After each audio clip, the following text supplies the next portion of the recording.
Сәлем қыздар. Қыздар, бүгін сендерге Кореяның хит өнімі осы кушонды көрсеткім келіп тұр. Бұл кушон Кореяда номер 1 кушон болып есептелінеді. Қазіргі күнге дейін бұл кушонды Кореяның әйгілі визажист қызы ойлап тапқан, өйткені көп макияж жасаған. Кореяның айдолдарына макияж жасайтын қыз өзі ойлап шығардыған, өйткені әртүрлі тоналкалармен жұмыс жасап, өзіне ең күштісіні, ең қолайлысыны өзі ойлап шығарған.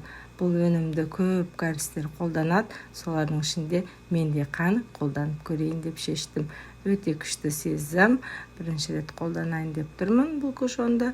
Бәрі мақтағаннан кейін қазір сендермен көреміз. Бетімде кішкентай дағдар бар после родов, соларды жабам екен. Қаны күшті, маған бір жаққаннан ұнады, сондай плотный, бетте күшті тұрады, бір күн жақсы сақталынады, сумкада алып жүруге өте ыңғайлы. Кәрістер сумкада кушонсыз жүрмейді.